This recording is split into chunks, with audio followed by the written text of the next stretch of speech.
Okay. The recommendation must be clear and specific. The reason I say this, and I'll paint a very clear picture here.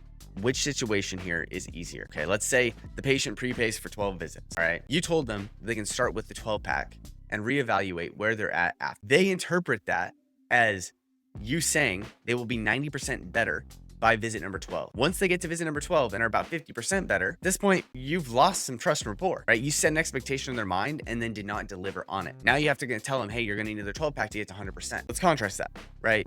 Patient prepays for 24 visits, but they feel better after 18. You end up having to let them know that the visits they paid for will cover the next 3 to 4 months of care as they transition to 1 visit per month, right? So as they go into wellness care. People will not be upset by this, okay? Nobody is upset by realizing, hey, you already paid for 4 months more than you thought you did. They lose trust and rapport when you say, hey, you know how you thought that it was going to be 12, it's actually 20, actually 18. Like, you just lost rapport. So their understanding of what you say matters a ton. If you do over recommend, you can always space out their visits to wellness sooner. That is okay. What I am saying is if you over recommend your amount of care and they pay for it, you can always space out their visits to wellness sooner. Okay. Which means they've already paid for the next 3 to 4 months of care, which will look like, wow, you solved my problem faster than I thought it would. And number 2, I also have this great bonus of I've already paid for the next 4 months. Builds rapport on the other side.